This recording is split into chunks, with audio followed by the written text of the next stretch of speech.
Bonjour Monsieur le Premier ministre. Bonjour et bonjour à tous. Je vous remercie donc d'être avec nous et pour votre participation à la première édition justement de cette conférence Chine-Inde qui a lieu le lundi 10 juin à Paris. Et nous sommes aujourd'hui au siège de la Fondation Prospective et Innovation que vous présidez. Et je voudrais, avant justement de vous poser quelques questions avec Olivier Salomon de la société Alix Partners, qui est l'un de nos partenaires pour cet événement, et bien commencer par un petit questionnaire façon poste. Voilà, donc vous avez quelques secondes, 10 jusqu'à 15 peut-être, pour répondre à une dizaine de ces questions. La première, c'est quelle est ou quelles sont les applications chinoises que vous avez sur votre mobile? WeChat, à coup sûr. WeChat, je développe beaucoup de WeChat, TikTok et quelques autres petites applications qui sont bien utiles dans la vie quotidienne quand on est en Chine.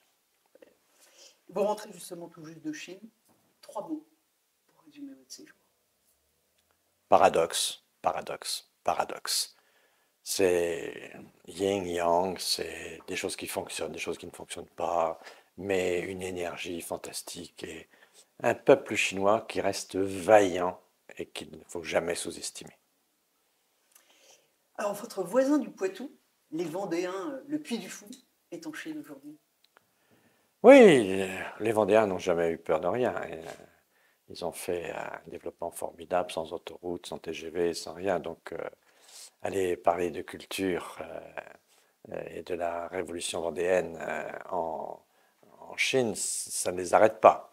La famille de Villiers a des ailes. Mais j'ai entendu dire beaucoup de bien de cette aventure et je trouve qu'ils sont assez bien, je dirais, articulés avec le couple culture-événement qui plaît bien au public chinois qui s'adresse. Vous et la technologie. Ben, écoutez, il y a des progrès à faire, c'est bien, donc c'est pour ça qu'il faut de temps en temps aller dans des conférences, on rencontre des gens qui sont plus qualifiés que soi, qu'il faut avoir beaucoup de contacts, qu'il faut avoir des petites vœux et des petits-enfants qui vous aident à tout comprendre. Mais au fond, c'est un formidable espoir et je suis content de pouvoir avoir un électrocardiogramme sur ma montre et que mon chirurgien tout de suite voit si je suis en bonne forme ou pas en bonne forme. Donc vous pouvez continuer à sortir tard le soir, ça fonctionne toujours. Super. Quelle est la marque de votre montre? Withing. Français, bien sûr. Renault, qui s'associe avec un fabricant chinois pour la prochaine Twingo Legend, qui est une voiture électrique, plutôt qu'avec Volkswagen, pour aller plus vite, selon le président Renault. Je pense qu'avec les Allemands, les choses ont mal tourné. Les Allemands ont voulu jouer un peu seuls. Ils ont même critiqué les décisions européennes sur le véhicule électrique en disant que c'était une décision française. Donc les Allemands ne sont pas à l'aise sur ce dossier. Ils sont un peu irrités. Donc il faudrait qu'ils s'apaisent. Et je crois qu'aujourd'hui, ça va tellement vite en Chine. C'est tellement puissant que la seule façon de participer à l'aventure, c'est de travailler avec eux. Car je crois que de toute façon, ils vont écraser beaucoup de choses. Ils vont à une vitesse incroyable, ils ont des technologies fantastiques. Et donc, je pense que non seulement sur l'électrique, mais sur l'hydrogène, il faut bâtir des partenariats. Vous savez, faire des rapports de force avec plus fort que soi, il faut être gonflé. Et donc, si on ne choisit pas des rapports de force, il faut qu'on choisisse des accords de coopération. Et aujourd'hui, il faut trouver les bonnes coopérations. Et il y a des bonnes coopérations à faire dans l'automobile.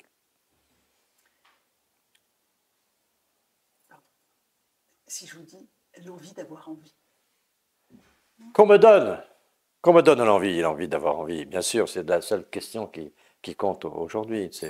C'est la question du commercial, c'est la question du stratège, c'est la question du séducteur, c'est la question du travailleur, c'est la question de la gentillesse. Qu'on me donne envie d'avoir envie. Votre état d'esprit actuel?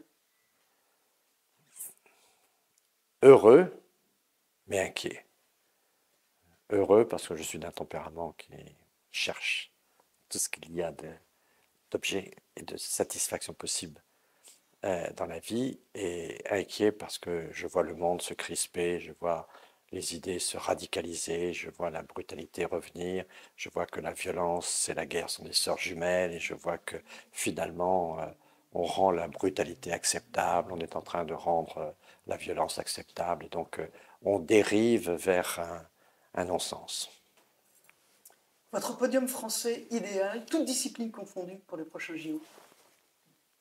Waouh! Eh bien, à coup sûr, le rugby à 13.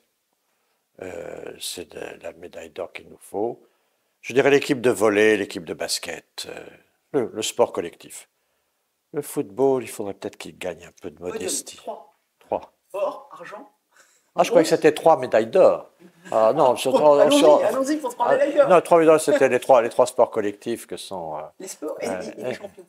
Oui, les champions. les champions, les championnes. Écoutez, je pense que ce qui sera intéressant, c'est de voir en athlétisme si on reste quand même fort dans nos relais 4x100 et 4x400. Je crois beaucoup au 110 mètres haies. J'espère que nous aurons quelques victoires qui nous feront oublier cette période un peu de disette de l'athlétisme français. Un conseil pour les futurs leaders? C'est tout simple. Il faut rendre compatible une vision et un chemin. C'est d'ailleurs le rôle du pèlerin. Le pèlerin, il sait où il va, il a la lumière de son chemin, mais il faut qu'il construise la route qui va conduire à sa destination. Et un leader, c'est quelqu'un qui tient les deux bouts. Un, je sais où je vais, une force qui va et qui sait où elle va, dit Victor Hugo dans Hernani. Et puis l'autre, c'est choisir le bon chemin qui va nous permettre d'atteindre l'objectif. Dernière question, qui est un petit, j'allais dire clin d'œil, mais vous deviez être avec nous lundi prochain, le 10 juin, pour cette première édition de la conférence Shinon, China India Conference. Je crois que vous avez préféré, entre guillemets, l'Arménie. Je n'ai pas préféré, j'ai une mission en Arménie, c'est une affaire très difficile. C'est un peuple qui a besoin de nous, le président de la République qui va prochainement, il y a 2 ou 3 petites choses à régler, et donc je dois aller en mission ponctuelle dans ce beau pays pour exprimer notre amitié et essayer de trouver les conditions de quelques progrès. Merci beaucoup, M. le Premier ministre. Merci à vous, et comme on dit en Chine, siessier.